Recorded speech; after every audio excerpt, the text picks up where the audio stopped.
Students, आज हम करेंगे इंपॉर्टेंट कन्वर्जन ऑफ एमाइंस। इसके अंदर सबसे पहली जो कन्वर्जन हमें देखनी है इथेनोइक एसिड टू मिथेना एमाइन।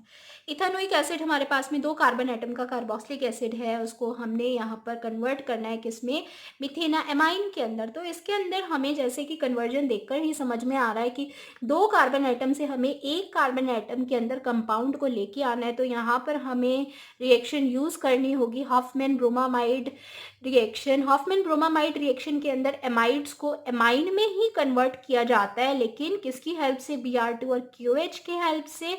और ये रिएक्शन जो है, जहाँ भी हमें एक कार्बन एटम को कम करना होता है तो हम इस रिएक्शन को यूज करते हैं। तो हमारा सबसे पहला जो यहाँ पर एम होगा वो होगा कि हमने यहाँ पर इथेना एमाइड बनाना है और फिर उससे हम इथेना एमाइन बना लेंगे। इथेना एमाइड जो है, अब वो कैसे बनेगा, कार्बोक्सिलिक एसिड से बहुत ईजी है बनाना।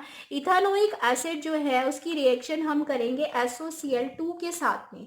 SOCl2 थायोनील क्लोराइड है। इससे रिएक्शन जब हम करते हैं तो यहाँ पर क्या होगा, SO2 निकलेगा, HCl निकलेगा। इसका रिएक्शन कैसे होता है वो आप चैनल पर जाके देख भी सकते हो। वहाँ पर आप reaction of carboxylic acid type करो, आपको मिल जाएंगी reaction of carboxylic acid, Mona Bindal Gupta, वहाँ पे आपको विद मैकेनिज्म रिएक्शंस मिल जाएंगी।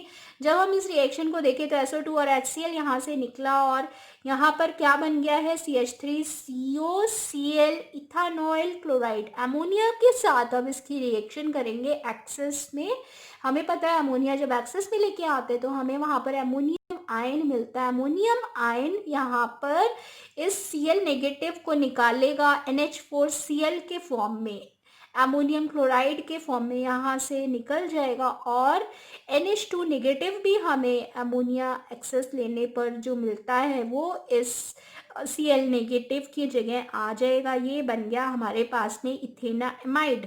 इथेना एमाइड की जब हमने यहाँ पर Br2KOH के साथ जब रिएक्शन की तो ये है हॉफमैन ब्रोमामाइड रिएक्शन से क्या बना रहा है, मिथेना एमाइन। तो इस तरीके से कार्बन एटम कम करके हमने यहाँ अपनी कन्वर्जन कर ली है ethanoic acid to मिथेना amine.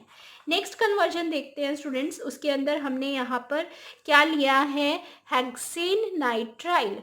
Hexane nitrile के अंदर जो है स्टूडेंट्स 6 कार्बन एटम्स हमें यहाँ पर दिख रहे हैं। 5 कार्बन एटम कार्बन की चेन में और CN के अंदर एक कार्बन एटम है नाइट्राइल की फॉर्म में। यहाँ पर कार्बन एटम से ही फंक्शनल ग्रुप स्टार्ट हो रहा है, इस वजह से ये हमारा किस में, वर्ड रूट में हेक्स से स्टार्ट होगा, हेक्सानाइट्राइल टू दिस कंपाउंड, जिसमें हमने यहाँ हेक्सेना एमाइन बनाया है स्टूडेंट्स, पेंटेना एमाइन बनाया है। इसके अंदर हमने 5 कार्बन एटम की हमारे पास में चेन है और NH2 ग्रुप लगा हुआ है। एक कार्बन एटम यहाँ पर भी कम हो रहा है, तो इसका मतलब हमें यहाँ पर भी हॉफमैन ब्रोमामाइड रिएक्शन को यूज करना होगा। अब देखें इस रिएक्शन को कैसे करेंगे। यहाँ पर जो है हमने सबसे पहले हेक्सेन नाइट्राइल लिया। हेक्सेन नाइट्राइल हमें पता है जब भी हम नाइट्राइल्स लेते हैं तो हाइड्रोलाइसिस करने पर वो हमें क्या देते हैं स्टूडेंट्स, कार्बोक्सिलिक एसिड। हमेशा याद रखें कार्बन एटम जब हमारे पास में नाइट्राइल के फॉर्म में हाइड्रोलाइसिस करने पर वो हमें कार्बोक्सिलिक एसिड जनरेट करता है। CN किस में कन्वर्ट हो गया, COH ग्रुप में। बाकी सारा ग्रुप ऐसे ही बना रहेगा, यहाँ पर जो हमारी कार्बन चेन है वो ऐसी बनी रहेगी, ठीक है। तो हेक्सेनोइक एसिड यहाँ पर बना SOCl2 के साथ। अब वही रिएक्शन जो हमने ऊपर की थी वही रिएक्शन है यहाँ पर। यहाँ पर हमने क्या करना है स्टूडेंट्स कि हमारे पास में जो कार्बोक्सिलिक एसिड बनाया SOCl2 के साथ जब हम इसकी रिएक्शन करेंगे तो किस में कन्वर्ट हो जाएगा, अल्कानोइल क्लोराइड में, यानी COCl में कन्वर्ट हो गया। SO2 और HCl यहाँ से निकल गया। अल्कानोइल क्लोराइड जो हमारे पास में यहाँ पर बना है उसकी सेम उसी तरीके से हमने यहाँ पर रिएक्शन करनी है स्टूडेंट्स अमोनिया के साथ। अमोनिया के साथ जब हम रिएक्शन करेंगे एक्सेस ऑफ अमोनिया के साथ में, तो यहाँ पर अमोनियम आयन Cl नेगेटिव को लेके बाहर निकलेगा अमोनियम क्लोराइड के फॉर्म में और हमारे को यहाँ मिल गया कौन सा कंपाउंड, क्योंकि NH2 नेगेटिव भी मिलता है इस अमोनिया एक्सेस से, तो NH2 नेगेटिव Cl नेगेटिव को रिप्लेस करेगा, यहाँ पर आ जाएगा NH2 2 CONH2 ग्रुप यहाँ एमाइड आ चुका है। अब हम हॉफमैन ब्रोमामाइड रिएक्शन यूज़ करके इसको किस में कन्वर्ट कर देंगे, एमाइंस के अंदर, और ये हमारे को यहाँ पर 1 एमाइनो पेंटेन या पेंटेना एमाइन यहाँ पर जनरेट हो गया है। ठीक है, तो इस तरीके से हमने कार्बन एटम को यहाँ पर कम भी किया है और हमने कन्वर्जन क्या की है, यहाँ पर नाइट्राइल से हमने यहाँ पर बनाए हैं एमाइन। तो बस कन्वर्जन पहले वाली कन्वर्जन की जैसी ही है, वहाँ पर हमने एसिड से एमाइन बनाए थे, यहाँ पर हमने नाइट्राइल से एमाइन बनाए। एक स्टेप एक्स्ट्रा ऐड हुआ है इसके अंदर, याद रखिए नाइट्राइल का हाइड्रोलाइसिस करने पर कार्बोक्सिलिक एसिड जनरेट होते हैं। तो मिड ऑफ द कन्वर्जन भी आपको हमेशा ध्यान रखनी चाहिए, कार्बोक्सिलिक एसिड टू एमाइन भी आ सकता है, नाइट्राइल टू एमाइन भी आ सकता है कन्वर्जन। ठीक है, नेक्स्ट जो हम कन्वर्जन देखने वाले हैं बहुत इंटरेस्टिंग है, वो methanol to ethanoic acid. Methanol से इथानोइक एसिड कैसे बनेगा, बहुत ज़्यादा इंटरेस्टिंग है ये, क्योंकि हमें पता है हमें अब यहाँ पर कंपाउंड के अंदर एक कार्बन एटम को इंक्रीज करना है। एक कार्बन एटम को इंक्रीज करने के लिए हमेशा हम साइनाइड लगाते हैं स्टूडेंट, साइनाइड हमारा ग्रुप में प्रेजेंट होना चाहिए। जब ये साइनाइड आ जाता है तो हाइड्रोलाइसिस पे कार्बोक्सिलिक एसिड जनरेट होता है। तो ये जो है साइनाइड वो हम कैसे लेके आए, अल्कोहल से।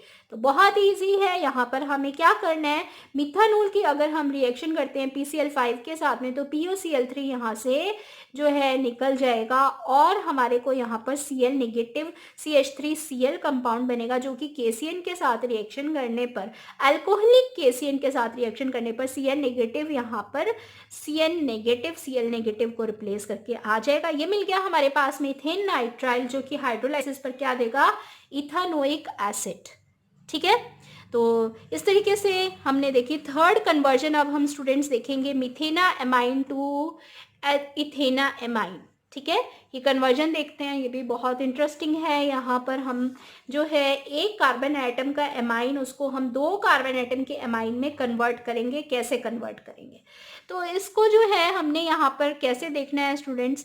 सबसे पहले जो है मिथेना एमाइन की जब हम रिएक्शन करेंगे HNO2 के साथ में, नाइट्रस एसिड के साथ में, अभी हमने कुछ दिन पहले ये रिएक्शन जो है विद मैकेनिज्म चैनल पर डिस्कस भी की थी, आप जाके देख सकते हो।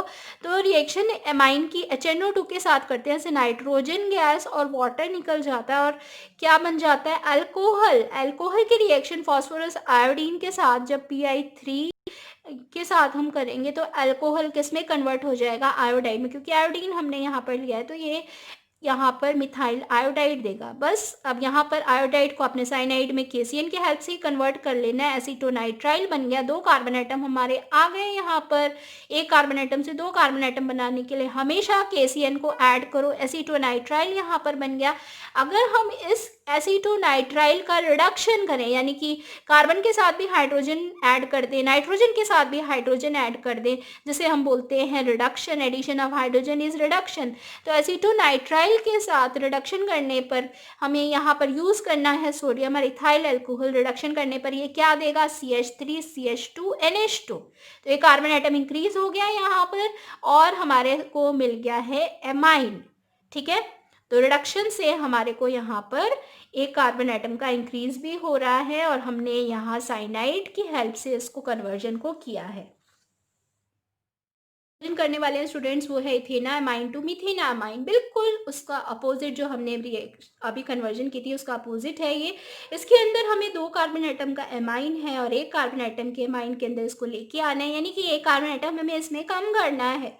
ठीक है, अब इसको हम कैसे करेंगे, तो इसके अंदर इथेना एमाइन की जब हम रिएक्शन करते हैं नाइट्रस एसिड के साथ में तो यहाँ पर भी नाइट्रोजन जो है और वाटर निकलेगा, हमारे को एमाइन किस में कन्वर्ट हो जाएगा, ग्रुप अल्कोहल ग्रुप के अंदर। अल्कोहल स्ट्रॉन्ग ऑक्सीडाइजिंग एजेंट के साथ में जब हम रिएक्शन करते हैं K2Cr2O7 H2SO4 की प्रेजेंस में, बहुत स्ट्रॉन्ग ऑक्सीडाइजिंग एजेंट होता है और ऑक्सीडाइज कर देता है यहाँ पर इस अल्कोहलिक ग्रुप को, किसमें, कार्बोक्सिलिक एसिड ग्रुप में। तो CH2OH ग्रुप यहाँ पर किसमें कन्वर्ट हो गया स्टूडेंट, COH ग्रुप के अंदर 2 carbon atom carboxylic acid acetic acid हमारे पास में यहाँ पर जनरेट हो गया, जिसकी रिएक्शन जब हम अमोनिया के साथ करेंगे तो यहाँ अमोनिया के साथ रिएक्शन करने पर हमारे पास में अमोनियम आयन इस H पॉजिटिव आयन को रिप्लेस करके अमोनियम सॉल्ट बना देगा कार्बोक्सिलिक एसिड का। अमोनियम कार्बोक्सिलेट आयन यहाँ पर बना किसका, एसीटेट का, क्योंकि एसिटिक एसिड लिया था तो यहाँ पर सॉल्ट भी अमोनियम एसीटेट बनेगा, जिसकी वाटर के साथ जब आप रिएक्शन करोगे तो वाटर के साथ रिएक्शन करने पर होगा कि यहाँ से H2, ध्यान से देखो H2 और O निकल गया यहाँ से, तो यहाँ पर क्या बचा हमारे पास, अब CONH2 बचा, ये बन गया हमारे पास में एमाइड, एसिटा एमाइड। हीट करने पर हमारे पास एसिटा एमाइड बना है। अब हम इसके अंदर लगा देंगे स्टूडेंट्स हॉफमैन ब्रोमामाइड रिएक्शन, जिससे एक कार्बन एटम हमारा एमाइड से कन्वर्ट होता है और एमाइन जनरेट होता है। बहुत बार हमने देख लिया ये Br2 की OH के साथ रिएक्शन करेंगे और एक कार्बन एटम कम कर लेंगे यहाँ पर। तो इस तरीके से इथेना एमाइन टू मिथेना एमाइन और मिथेना एमाइन टू इथेना एमाइन दोनों ही बहुत ज़्यादा इंपॉर्टेंट यहाँ पर कन्वर्जन्स हैं। एक और मैं यहाँ पर मिड बिटवीन जो कन्वर्जन आ रही है इस कन्वर्जन के अंदर उसको ज़रूर बताऊंगी कि acetic acid two methyl amine भी हमने यहाँ पर साथ के साथ कन्वर्जन कर ली है students. Acetic acid two methyl amine, acetic acid है ये CH3COH, और से हमारे पास बन रहा है मिथेना एमाइन। तो सेम उसी तरीके से ये कन्वर्जन भी मिडवे हमारे को देखने को मिल रही है। एसिटिक एसिड की अमोनिया के साथ रिएक्शन करिए, अमोनियम सॉल्ट मिला, यहाँ पर अमोनियम एसीटेट वाटर के साथ रिएक्शन करेगा, H2O यहाँ से निकलेगा, एमाइड में कन्वर्ट होगा। एमाइड की जब हम हॉफमैन ब्रोमामाइड रिएक्शन करेंगे तो हमारे पास में कार्बन एटम कम का एमाइन जनरेट होगा, विच इज मिथेना एमाइन। ठीक है, अब है next acetic acid two methyl amine, जो हमने कर लिया। नेक्स्ट है नाइट्रोमीथेन टू डाईमिथाइल एमाइन, बहुत इंटरेस्टिंग है ये भी कन्वर्जन। इसके अंदर हमें यहाँ पर नाइट्रोमीथेन लिया CH3NO2, इसको किस में कन्वर्ट करना है, हमें यहाँ पर जो है ये देखना है स्टूडेंट्स कि हमें एमाइन बनाना है। ठीक है, और हम इसको कैसे बनाएंगे, नाइट्रो का जब हम रिडक्शन करते हैं, नाइट्रो ग्रुप का रिडक्शन करने पर एडिशन ऑफ हाइड्रोजन होता है, यहाँ पर एडिशन ऑफ हाइड्रोजन होगा, एमाइन बन जाएगा उसी कार्बन एटम का जितने कार्बन एटम आपने लिए, तो मिथेना एमाइन बना। कार्बाइल एमाइन रिएक्शन करो, कार्बाइल एमाइन रिएक्शन जो है हमने ऑलरेडी डिस्कस भी कर लिया है चैनल पर, क्लोरोफॉर्म अल्कोहलिक KOH के साथ में रिएक्शन करेंगे, यहाँ पर क्या बन जाएगा, एमाइन किस में कन्वर्ट हो जाता है, आइसोसाइनाइड ग्रुप के अंदर सेम कार्बन एटम्स वही रहेंगे, मिथाइल आइसोसाइनाइड बन गया। यहाँ पर स्टूडेंट्स ये जो हमारे पास में आइसोसाइनाइड बना है, मिथाइल आइसोसाइनाइड, अगर इसका हम रिडक्शन करते हैं सोडियम मिथाइल अल्कोहल की प्रेजेंस में, रिडक्शन होता है एडिशन ऑफ हाइड्रोजन, तो नाइट्रोजन के अंदर भी यहाँ पर हाइड्रोजन ऐड हो जाएगा, कार्बन के अंदर भी हाइड्रोजन ऐड हो जाएगा, ये बन जाएगा हमारे पास CH3NH यानी डाई मिथाइल एमाइन। तो इस तरीके से हमने यहाँ पर नाइट्रोमीथेन से डाई मिथाइल एमाइन की ये कन्वर्जन की है स्टूडेंट्स, बहुत ही इंपॉर्टेंट ये सारी कन्वर्जन्स थी और ज़्यादातर एग्जाम्स में कन्वर्जन्स बहुत ही ज़्यादा पूछी जाती हैं। तो इन जितनी कन्वर्जन्स हमने की हैं इनकी ज़रूर प्रैक्टिस कर लें। वीडियो अच्छा लगे अपने फ्रेंड्स के साथ ज़रूर शेयर करिएगा स्टूडेंट्स। मिलते हैं नेक्स्ट वीडियो में।